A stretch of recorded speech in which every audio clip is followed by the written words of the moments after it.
No olvides darle like y suscribirte a nuestro canal. Cuando decidimos buscar casa, no lo hicimos por capricho. Mi esposo y yo llevábamos casi 5 años alquilando un departamento pequeño en las afueras de la ciudad. Desde que nació nuestra hija, todo empezó a quedar chico. Los juguetes estaban por todas partes, los ruidos del vecino de arriba eran constantes y el balcón, que solía parecer acogedor, comenzó a dar más miedo que otra cosa. Queríamos espacio, tranquilidad, un lugar donde crecer como familia y, sobre todo, un cuarto que nuestra hija pudiera llamar suyo de verdad. Después de semanas de visitar casas y más casas que se salían del presupuesto o tenían detalles menores como moho en el baño o vecinos sospechosos, encontramos una que parecía casi perfecta. Era una casa antigua, estilo cabaña, ubicada en un barrio tranquilo. Tenía ese aire acogedor de algo que fue querido durante muchos años. El agente inmobiliario nos explicó que era una venta por herencia. La propietaria había fallecido y los hijos querían vender rápido. La casa estaba vacía, limpia hasta el más mínimo rincón, con un olor leve a madera envejecida y cera para pisos. La recorrimos con atención. La cocina tenía luz natural, el jardín trasero era amplio y los dormitorios eran cómodos, con ventanales grandes y closets empotrados. Nos gustó bastante, tanto que decidimos agendar una segunda visita antes de hacer una oferta, esta vez llevando con nosotros a nuestra hija de 3 años. Era una niña muy despierta, con una imaginación desbordante. Siempre hablaba con sus peluches como si fueran sus compañeros de clase y tenía una obsesión creciente por los dinosaurios desde hacía un par de meses. Así que cuando cruzamos el umbral de la casa por segunda vez, la tomé de la mano y le dije: «Puedes elegir tu habitación favorita, ¿quieres?». Ella no me respondió enseguida. Se soltó, se quedó muy quieta por un segundo, como si estuviera escuchando algo, y de repente, con total seguridad, dijo: «Quiero el cuarto de los dinosaurios», y echó a correr escaleras arriba como si supiera exactamente hacia dónde ir. Nos miramos con mi esposo en plan, ¿qué dijo? El agente inmobiliario soltó una risa nerviosa. Subimos tras ella, intrigados, y la encontramos parada frente a una de las habitaciones del segundo piso, con una sonrisa enorme. «¡Aquí está!», gritó, señalando hacia el interior. Cuando entramos, entendimos a qué se refería. Dentro del closet de esa habitación, pegadas en la pared del fondo y en las puertas internas, había al menos 20 pegatinas de dinosaurios. Estaban bien conservadas, nada polvorientas ni desgastadas. Algunas parecían bastante modernas, otras más antiguas. Había un T-Rex, un Triceratops, un estegosaurio, el zoológico completo de cualquier niño obsesionado con Jurassic Park. Nos quedamos paralizados unos segundos. Ni mi esposo, ni yo, ni el agente recordábamos haber visto eso la primera vez. Y no es que fuera algo que pasara desapercibido. El closet tenía puertas corredizas de madera clara y las pegatinas eran coloridas, visibles al abrirlo. Pero en nuestra visita anterior, juraría que ese closet estaba vacío. Lo raro era que nunca habíamos mencionado la palabra dinosaurio en relación con la casa, ni antes ni durante la visita. Nadie le había dicho nada a nuestra hija y ella no había estado allí antes. ¿Cómo supo? ¿Por qué corrió directamente a ese cuarto? ¿Y por qué dijo el cuarto de los dinosaurios como si lo conociera? No sabíamos qué pensar. Nos quedamos en silencio unos segundos, como esperando que alguien dijera algo que lo explicara todo. Nadie lo hizo.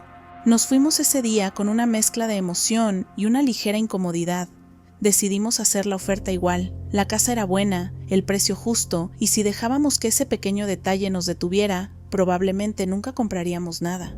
Nuestra hija insistió en que ese era su cuarto y no se habló más. Nos mudamos 2 meses después. Nunca supimos cómo nuestra hija reconoció ese cuarto.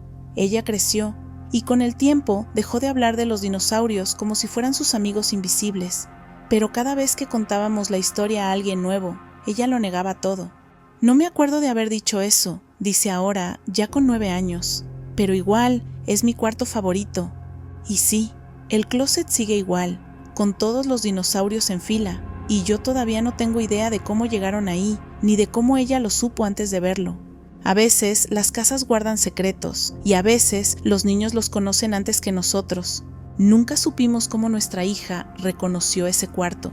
Ella creció, y con el tiempo dejó de hablar de los dinosaurios como si fueran sus amigos invisibles. Pero cada vez que contábamos la historia a alguien nuevo, ella lo negaba todo. «No me acuerdo de haber dicho eso», dice ahora ya con 9 años. «Pero igual, es mi cuarto favorito. Y sí, el closet sigue igual, con todos los dinosaurios en fila, y yo todavía no tengo idea de cómo llegaron ahí, ni de cómo ella lo supo antes de verlo. A veces las casas guardan secretos, y a veces los niños los conocen antes que nosotros.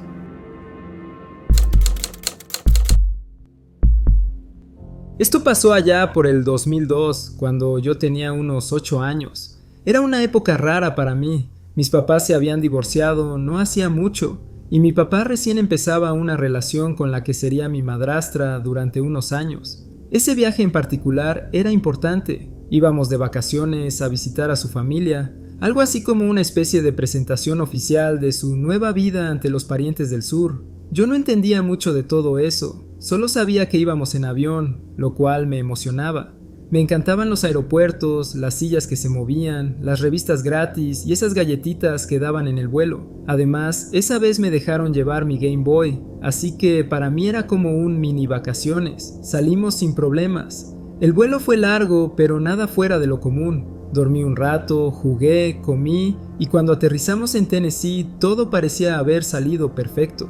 Bajamos del avión, caminamos hacia la zona de recogida de equipaje y esperamos a que mi papá encendiera su celular para llamar a mi tía, que supuestamente nos estaba esperando en el aeropuerto. Y ahí empezó lo raro. Mi papá prende el teléfono y de inmediato le empiezan a caer un montón de notificaciones.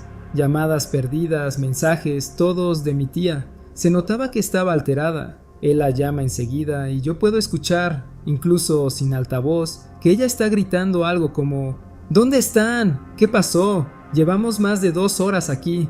Mi papá la calma como puede. Le dice que acabamos de bajar del avión, que todo fue normal, sin demoras ni problemas.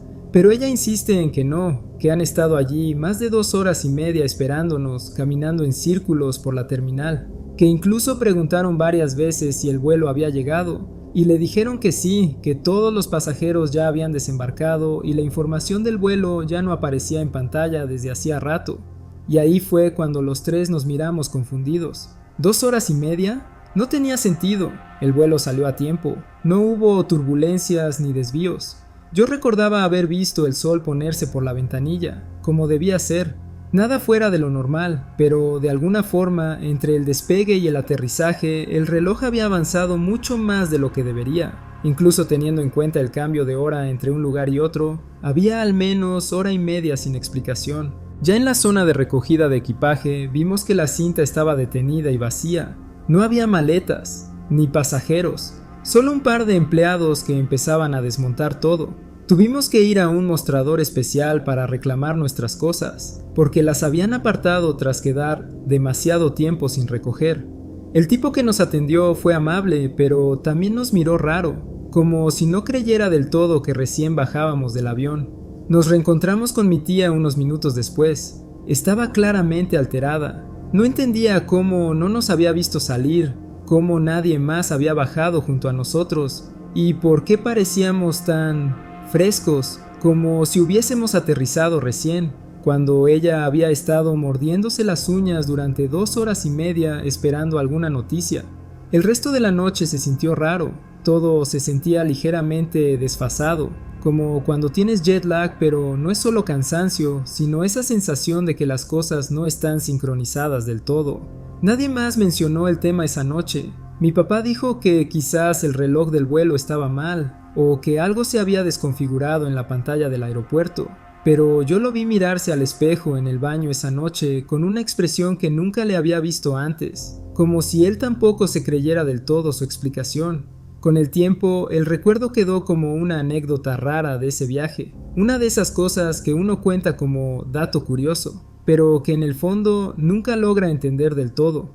A día de hoy sigo sin saber qué pasó en ese vuelo. No hay ningún registro de retraso, no hay forma de saber si fue un error del aeropuerto, una confusión temporal o algo más.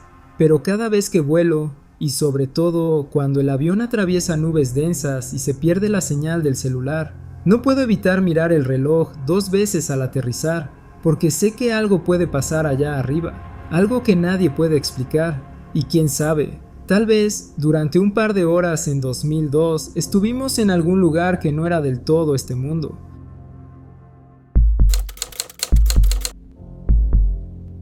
Hay algo muy raro pasando en nuestro pueblo, y lo más extraño de todo es que parece que solo mi familia lo está notando. No fue algo que sucediera de golpe. Al principio eran cosas pequeñas, detalles que cualquiera podría atribuir a un simple malentendido o a la memoria jugando una mala pasada. Pero con el tiempo, esos detalles se empezaron a acumular hasta que ya no pudimos seguir ignorándolos. Todo comenzó hace unos meses. Vivo en un pueblo relativamente pequeño, de esos donde todo el mundo se conoce o al menos reconoce las caras. Tengo 37 años, 2 hijos y me mudé de vuelta aquí después del divorcio para estar cerca de mi mamá y mis hermanos. Volví porque aquí todo parecía más estable, más tranquilo. ¡Qué ironía! La primera cosa extraña pasó una tarde en el supermercado. Estaba con mi mamá comprando víveres como siempre cuando nos topamos con una vieja amiga suya, Linda. Charlaron un rato, nada raro, preguntas de rutina, comentarios sobre lo caras que están las verduras y luego cada una siguió su camino. Pero esa misma noche, ya en casa, vi una publicación en Facebook que me dejó helada. Linda estaba en Italia, de vacaciones con su esposo. Llevaba al menos 5 días allá subiendo fotos de Venecia, del Coliseo, de pasta y vino. Era imposible que la hubiéramos visto en el supermercado ese mismo día. Le mostré el post a mi mamá. Se quedó en silencio, como si estuviera repasando la conversación en su mente, buscando alguna explicación lógica, pero no había ninguna. Incluso le habíamos preguntado cómo estaban sus nietos, y ella nos había contado que el menor acababa de entrar al jardín. ¿Cómo podía haber estado hablando con nosotras si estaba del otro lado del mundo? Y no fue un caso aislado. Después empecé a notar cosas con las llamadas telefónicas. Me pasaba que hablaba con alguien sobre un tema específico, una cita, una reunión, algún favor. Y luego, días después, esa misma persona me llamaba para hablar de lo mismo, como si la primera llamada nunca hubiera existido. Cuando yo les decía, pero si ya hablamos de esto, me respondían confundidos. No, esta es la primera vez que lo mencionamos. Al principio pensé que tal vez yo estaba estresada y me estaba equivocando, pero no. Revisé el historial de llamadas, los mensajes y todo coincidía. Las llamadas sí habían ocurrido, solo que ellos no lo recordaban. Y entonces vino lo más inquietante, las muertes.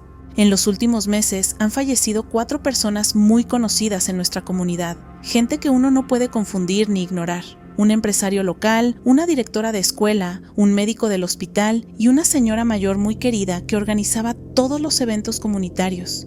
La primera vez que pasó fue con el empresario. Su muerte se anunció en redes sociales, hubo publicaciones con fotos, mensajes de condolencias, colectas para cubrir el funeral, incluso un evento en la iglesia. Vimos los autos estacionados frente al templo, las coronas de flores, todo.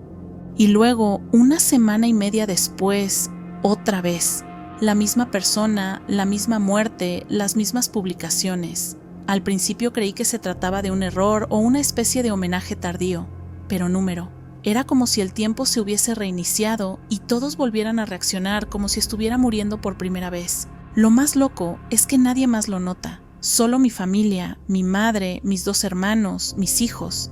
A veces cruzamos miradas cuando vuelve a pasar y nadie dice nada, pero todos lo sentimos. La tensión en el aire, esa incomodidad de saber que algo está profundamente mal, pero que el resto del mundo actúa como si todo fuera completamente normal.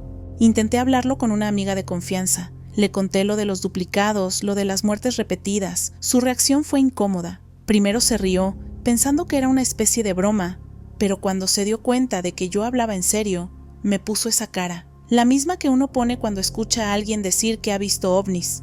Fue entonces cuando entendí que no iba a poder hablar de esto con nadie más. Desde entonces, hemos empezado a tomar notas, fechas, horas, lugares. Cada vez que algo no cuadra, lo escribimos. Tenemos una libreta que escondemos en un cajón de la cocina.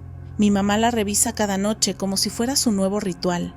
Pero la verdad es que no tenemos respuestas. No sabemos si esto es un fallo en la realidad, una especie de bucle temporal, o si nos estamos volviendo locos colectivamente. Incluso lo hemos hablado.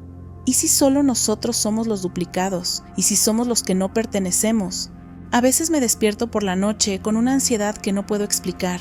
Voy hasta la habitación de mis hijos, los veo dormir y me aseguro de que estén ahí. Me da miedo que un día alguno de ellos desaparezca. Lo único que sé es que desde hace meses vivimos con la sensación de estar en un lugar ligeramente torcido. como una copia imperfecta del mundo que recordábamos, y cada vez que alguien más muere por segunda vez, o que vemos una cara conocida en dos lugares distintos al mismo tiempo, la idea de que algo se ha roto, silenciosamente, sin que nadie más lo note, se vuelve más difícil de ignorar. Y lo más aterrador de todo es que al parecer ya nos hemos acostumbrado.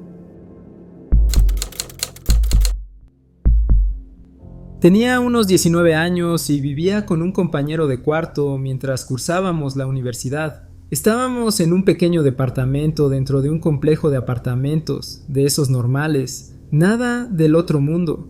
Paredes delgadas, vecinos ruidosos, lavandería comunitaria y estacionamiento sin numerar. No era lujoso, pero para dos estudiantes con trabajos de medio tiempo, servía. En general me considero alguien que duerme bien. Claro, a veces me da un poco de insomnio leve, pero nada grave. Normalmente, si no puedo dormir, me distraigo con algo y a las pocas horas caigo rendido. Esa noche, sin embargo, fue distinta. Era tarde, tipo 11 o 12, y aunque estaba cansado, simplemente no podía dormir. Probé de todo, me di una ducha, apagué las luces, me recosté con los ojos cerrados por un buen rato. Nada funcionaba. Empecé a sentir esa inquietud rara que no puedes explicar. Como si algo no estuviera bien, aunque todo pareciera normal. Eventualmente me rendí. Me levanté, fui al frente del departamento, encendí la tele y me puse a jugar Heavy Rain, que había salido hacía apenas unos días y me tenía enganchado. Pasaron las horas, las 2, las 3, las 5. El cielo empezó a aclararse y yo seguía ahí, con los ojos rojos, sin haber pegado un ojo, con la luz de la sala prendida, el volumen bajo, inmerso en la historia del juego. Mi compañero estaba dormido en su cuarto desde hacía horas. Pasaron las horas, las 2, las 3, las 5. El cielo empezó a aclararse y yo seguía ahí, con los ojos rojos, sin haber pegado un ojo, con la luz del living prendida, el volumen bajo, inmerso en la historia del juego. Mi compañero estaba dormido en su cuarto desde hacía horas. A las 7 de la mañana, con las primeras luces del día entrando por la ventana, me vestí como pude y salí zombie rumbo al trabajo. Mientras esperaba el autobús, con los ojos medio cerrados y el cuerpo pidiendo cama, recibí un mensaje de mi roommate. Bro, la policía está en todo el complejo. Parece que anoche entraron a robar en 9 departamentos, incluyendo al vecino de abajo, con gente adentro durmiendo. Les robaron cosas de las habitaciones mientras dormían. Tuve que leerlo 2 veces para procesarlo. 9 departamentos, con personas adentro, mientras dormían. Y justo entonces me cayó el 20. Si esa noche hubiera dormido como siempre, con las luces apagadas, la sala en silencio y todo tranquilo, probablemente también habrían entrado al nuestro.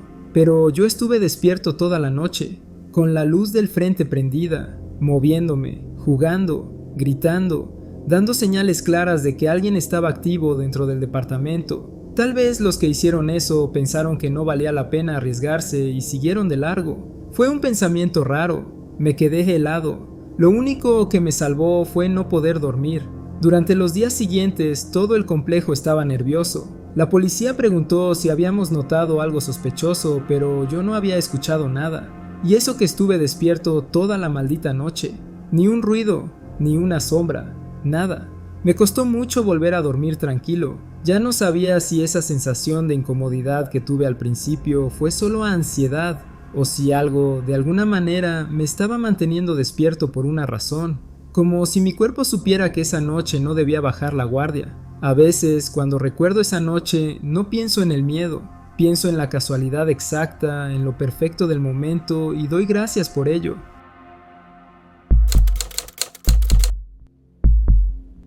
Esta mañana pasó algo tan raro que todavía me cuesta procesarlo. Me desperté antes de que sonara el despertador, lo cual ya era raro de por sí, porque soy de las que lo posponen 3 veces antes de levantarse. Pero ese día me sentí extrañamente descansada. Me levanté, me duché sin prisa, me preparé como siempre, llené mi botella de agua, agarré mi tarjeta de acceso del trabajo y salí. Mi rutina matutina es siempre la misma, casi calcada. Vivo a unos 40 minutos del trabajo, todo por autopista y siempre hay tráfico, siempre. Es tan predecible que hasta ya sé en qué parte me va a tocar frenar por completo y en qué tramo puedo relajarme un poco. Mientras el auto se calienta, tengo por costumbre elegir un álbum para escuchar. Cada día elijo uno distinto. Es como un ritual que me hace más llevadero el viaje. Normalmente llego a escuchar unas 3/4 partes del disco antes de llegar a la oficina. Ese día no fue diferente. Elegí un álbum que no había escuchado en años, uno de esos que te devuelve a cierta etapa de tu vida, y empecé mi recorrido.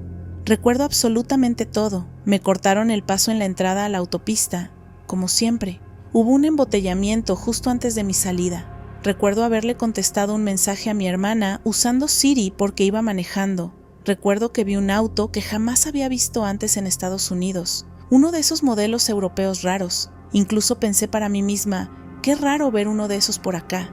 También recuerdo que pensé, menos mal que hoy no hace tanto calor, lo que me hizo sonreír, porque detesto llegar al trabajo toda transpirada por culpa del aire acondicionado flojo de mi coche. Lo juro, yo manejé hasta el trabajo. Vi los mismos edificios de siempre, pasé por el puente donde se forma cola todos los días, escuché el álbum casi entero, como siempre. Entonces llegué a mi destino. Entré al estacionamiento de la oficina, busqué mi lugar habitual, ese entre el árbol y la columna de concreto. Puse el freno de mano, abrí la puerta del auto y cuando miré a mi alrededor, no estaba en el trabajo. Estaba frente a mi edificio de departamentos. El mismo lugar del que había salido 40 minutos antes, el mismo estacionamiento, la misma vista desde mi asiento, todo, como si nunca me hubiera ido, como si el viaje entero hubiera sido ¿un sueño? ¿Una ilusión? Lo peor es que el álbum que había elegido estaba casi terminado, como si de verdad hubiera pasado el tiempo, y el historial del coche marcaba esos kilómetros recorridos. Tenía la botella de agua medio vacía, como si efectivamente hubiera tomado mientras manejaba. Pero ahí estaba, frente a mi edificio. Me bajé del auto sin entender nada, con esa sensación de cuando te despiertas de una siesta profunda y no sabes qué día es. Volví a entrar al departamento con el corazón latiendo fuerte, me miré al espejo, revisé el teléfono, y ahí estaba el mensaje que le había mandado a mi hermana con Siri, enviado a las 8:07 de la mañana. Era real, todo había sido real, pero también no. Volví a salir, me subí al coche otra vez y esta vez sí manejé hasta el trabajo, sin incidentes raros. Llegué tarde, claro, pero no tanto como para generar sospechas. No le dije nada a nadie. ¿Cómo explicas algo así sin sonar como si estás al borde de un colapso mental? Esa noche no pude dormir. Revivía cada momento del primer viaje. Pensé en revisar las cámaras de seguridad del edificio para ver si realmente salí esa primera vez, pero no tengo acceso a ellas. Le pregunté al portero si me había visto salir esa mañana temprano y me dijo que no me había visto hasta que volví más tarde. No sé si creerle o si simplemente no prestó atención. Intenté racionalizarlo. Pudo ser sonambulismo, un microsueño al volante, pero eso no explica el tiempo exacto que pasó, ni el kilometraje, ni el álbum casi terminado, ni el mensaje enviado a mi hermana. Todo indica que ese trayecto fue real.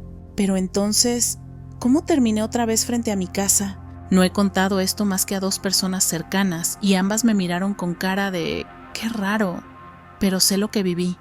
Y aunque traté de olvidarlo, cada vez que me subo al coche y pongo música, me viene un nudo al estómago. No tengo respuestas. No sé si fue un desliz en el tiempo, un desdoblamiento de la realidad, un glitch del universo o qué. Solo sé que esa mañana fui a trabajar y a la vez no fui.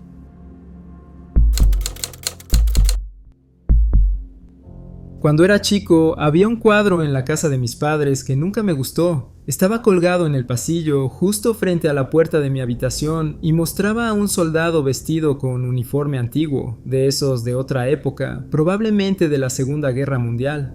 No era una pintura particularmente aterradora ni agresiva, al contrario, parecía tranquila, de esas piezas que los adultos suelen considerar clásicas. Pero para mí, desde que tengo memoria, ese cuadro tenía algo inquietante. Desde mi cama, con la puerta entreabierta, podía verlo perfectamente. No era que me obsesionara con él, es que simplemente siempre estaba ahí, como si vigilara. Tendría unos 6 o 7 años cuando empecé a notar lo que ahora me cuesta incluso decir en voz alta. El soldado se movía. No caminaba ni salía del cuadro como en una película de terror barata, pero varias veces, más de las que quisiera recordar, vi cómo me movía la cabeza, muy lentamente, y me miraba directamente desde el marco. Sé que suena imposible, y eso mismo pensaba yo. Me quedaba quieto, paralizado bajo las cobijas, convenciéndome de que había sido una ilusión, de que estaba medio dormido o lo había soñado, pero una y otra vez sucedía. Intenté no decírselo a nadie al principio. ¿Cómo explicas eso sin sonar como si estuvieras inventando cosas? Pero una noche, después de un episodio especialmente perturbador en el que lo vi girar la cabeza con tanta lentitud que me dio náuseas, me puse a llorar. Lloré con fuerza, como cuando uno ya no puede más. Mis padres vinieron a mi habitación, preocupados. Yo sollozaba sin poder hablar, y cuando por fin les solté lo que me pasaba, esperé que se rieran o que me mandaran a dormir de nuevo. Pero mi papá se agachó a mi altura, me abrazó fuerte y me prometió que se encargaría del cuadro. Esa noche intenté dormir sabiendo que él estaba en casa, que todo estaba bien. Me relajé lo suficiente como para empezar a quedarme dormido. Y fue ahí, en ese punto entre el sueño y la vigilia, cuando lo sentí. Esa sensación intensa de que alguien te está mirando, aunque no escuches ni veas nada. Abrí los ojos y lo vi. El soldado no solo me miraba desde el cuadro, estaba sonriendo. No una sonrisa amable. Era una sonrisa torcida, como si supiera algo que yo no, como si estuviera disfrutando con lo que me hacía sentir. Me quedé congelado, no grité, no me moví, solo cerré los ojos con fuerza y deseé que desapareciera. A la mañana siguiente bajé las escaleras como un zombi, apenas probé el desayuno. Cuando mi papá me preguntó si había dormido bien, le dije en voz baja. Volvió a moverse y esta vez sonrió. Él no dijo nada en ese momento. Solo asintió y se fue al garaje. Más tarde, escuché la puerta del contenedor de basura cerrarse de golpe. El cuadro desapareció de la casa esa misma mañana. Pasaron muchos años sin que habláramos del tema. Yo crecí, me mudé, formé mi propia familia.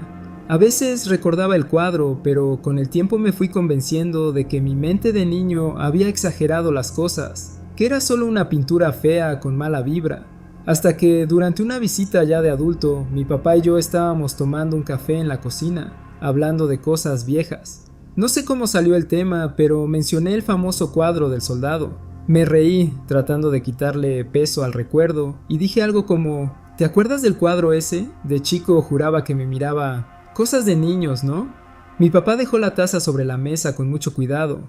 Me miró y dijo: tú no lo sabías, pero esa noche, después de calmarte, me quedé despierto. Escuché que te movías en la cama, como incómodo, y fui hasta la puerta del pasillo para ver si necesitabas algo. Me quedé ahí un momento mirando hacia tu cuarto, y mientras estaba decidiendo si entrar o no, miré al cuadro, y ahí fue cuando yo también lo vi girar la cabeza y sonreír. Me quedé mudo. Él nunca me lo había contado, ni una pista. Pero lo dijo con una seriedad que me dio escalofríos, como si esa imagen aún lo persiguiera. Nunca supimos de dónde vino ese cuadro. Mis padres lo habían recibido como regalo de un familiar lejano. No tenía firma ni fecha clara. Solo apareció un día y decidieron colgarlo. Después de que lo tiraron, jamás volvió a hablarse del tema. Nunca nos pasó algo similar de nuevo, al menos no con objetos. Pero a veces, en ciertas noches en mi propia casa, tengo esa sensación extraña al pasar por el pasillo, como si algo estuviera mirando, como si una parte de esa sonrisa todavía existiera en algún rincón de mi memoria, o de otra parte. A veces pienso que ese cuadro no era solo una pintura rara, que había algo más ahí, algo que usaba la imagen del soldado como un disfraz. Tal vez se alimentaba del miedo, tal vez estaba probando si podía salir. Y lo más inquietante de todo es que, por más que lo tiramos, nunca supimos si se fue del todo. Antes de terminar este video, queremos darnos la oportunidad de saludar y agradecer a nuestra comunidad de tenebrosos. Valoramos mucho su apoyo. Cada suscriptor, cada comentario, cada like nos motivan a seguir creciendo y mejorando. Ustedes nos dan la oportunidad de hacer algo que nos apasiona. Y recuerden que si tienen una historia para compartir con nosotros, no olviden enviarla a nuestro correo electrónico que está en la descripción. Nos vemos en el próximo universo.